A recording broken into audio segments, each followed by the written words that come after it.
اس دور میں خاص طور پہ ہمارے نوجوان جو ہیں، جو نئے تعلیم یافتہ ہیں، بیچارے کالجوں سے پڑھے، یونیورسٹیوں سے پڑھے، دین سے زیادہ واقفیت نہیں ہے، ان کو یہی شبہ ہوتا ہے کہ جی اب اللہ فرماتے ہیں کہ ہم نے مسلمانوں کی مدد کی، ہم مسلمانوں کے ساتھ ہیں، ہم مومنوں کے ساتھ ہیں، تو اب جو مومن ہر جگہ مر رہا ہے تو اللہ کی مدد کہاں ہے؟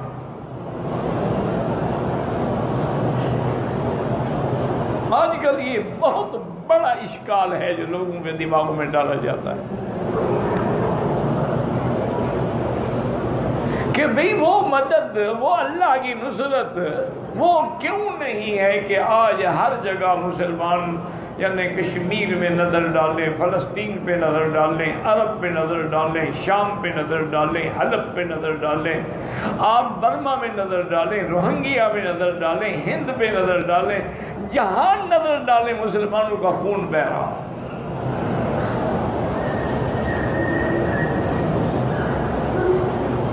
تو ایک بات تو یہ سمجھیں کہ قرآن میں جہاں جہاں نصرت کا وعدہ ہے وہ اسی جماعت کے ساتھ تھا جو اس وقت میدان بدر میں تھی، یہ نہیں کہ وہ وعدہ سب کے لیے ہے۔ وَلَقَدْ نَصَرَكُمُ اللَّهُ بِبَدْرٍ، بدر میں وعدہ تھا۔ اور دوسری بات یہ ہے کہ اللہ کا وعدہ جو ہے وہ مومنوں کی نصرت کا ہے۔ پورے قرآن میں اللہ نے کسی جگہ یہ نہیں فرمایا کہ ہم مسلمانوں کی مدد کریں گے۔ انتم الاعلون ان کنتم مؤمنین، تم سربلندوں کی شرط یہ ہے کہ مومن ہو، ایمان والے۔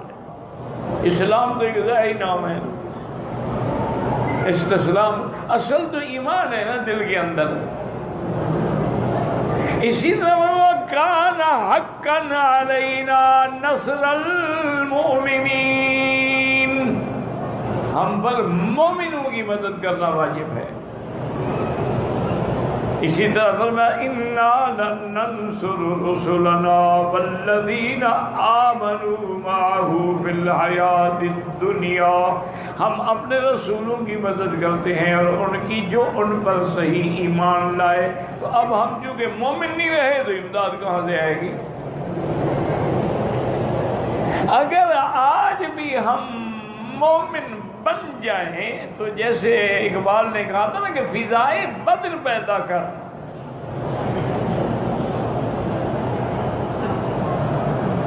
تم اسی طرح وہ میدان بدر کی فضا پیدا کرو، وہ روح بلالی پیدا کرو، تم اپنے اندر وہ جذبہ ایمان، حب مہاجرین و انصار پیدا کرو، تو آج بھی اللہ کی مدد آنے کے لیے تیار ہے۔ اور دیکھ لیں کہ بدر میں تو میرا مدنی پاک بھی موجود ہے نا، لیکن حضور کی وفات کے بعد حضرت صدیق کا دور آیا، حضرت عمر، حضرت عثمان، یعنی اسلام پھیلتا گیا، کیونکہ وہ صحیح مومن تھے۔ اولئک هم المؤمنون حقا، اللہ نے فرمایا میرا مدنی تیرے صحابہ اندر باہر سے پکے مومن ہیں۔ تو جب تک وہ صحیح ایمان والے میدان میں رہے، اللہ کی نصرت ان کے قدم چومتی رہی، اور انہوں نے مشرق سے لے کر مغرب تک اور شمال سے جنوب تک، اسپانیہ سے لے کر ماورا نہر اور چین اور ترکمستان اور اپنا جتنی ریاستیں ہیں، ہر جگہ اسلام کا پرچم بلند کر دیا۔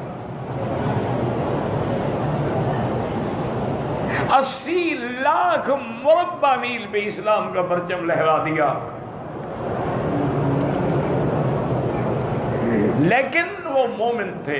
جب وہ ایمان والی جماعت گھٹتی گئی تو ہمارے ملک بھی گھٹتے گئے اور ہم پر مار بھی پڑتی گئی۔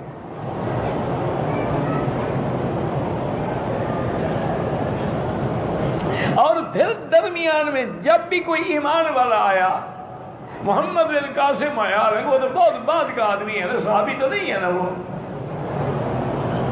بہت بات کا لیکن صحیح مومن تھا، ایمان والا تھا، سچا تھا، تو نتیجہ یہ نکلا کہ اس نے عرب سے چل کے، بغداد سے چل کے آپ کے دراوڑ اور کراچی اور دیبل اور سندھ کے چپے چپے پہ اسلام کے پرچم بلند کیے، اور جہاں جہاں سے گزرتا گیا ہندو کھڑے ہو جاتے تھے کہ ہمارا دیوتا۔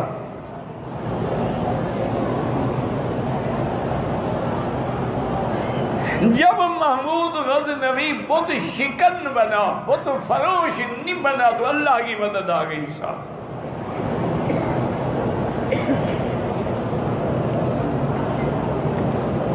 اور جب ہم پیسوں پہ لڑنے لگے، اقتدار کی کرسی پہ لڑنے لگے، ہم جناب سرکار کی خوشنودی حاصل کرنے کے لیے انگریزوں کے بوٹ پالش کرنے لگے، تو پھر وہ نصرت بھی ختم ہو گئی، ہر چیز ختم ہو گئی۔ ہمارے بڑے بڑے مولوی بھی بک گئے اور بڑے بڑے پیر بھی بک گئے۔ یہ دیکھا نہیں ہے کہ جتنی گدیاں ہیں ان کی، اتنی بڑی جائیداد ہے، لاکھوں ایکڑ زمینیں ہیں، کہاں سے آ گئی ہیں؟ ہم کو تو میسر نہیں، مٹی کا دیا بھی، گھر پیر کا بجلی کے چراغوں سے روشن، یہ انگریزوں نے دیا تھا کہ تم ہماری مدد کرو، ہم تمہیں جاگیریں دیں گے۔ یہ لقب انہوں نے دیے تھے، کسی کو سر کا لقب دیا، کسی کو ڈاکٹر کا لقب دیا، کسی کو شمس العلماء کا لقب دیا، کسی کو مخدوم الملک کا لقب دیا، کسی کو مسیح الملک کا لقب۔ ساری ان کی سازش تھی اور ان کی گیم تھی، اور ہمارے جعفر الصادق جو تھے وہ سازش کر کے اسلام کو اندر سے کاٹ رہے۔ جعفر از بنگال، صادق از دکن۔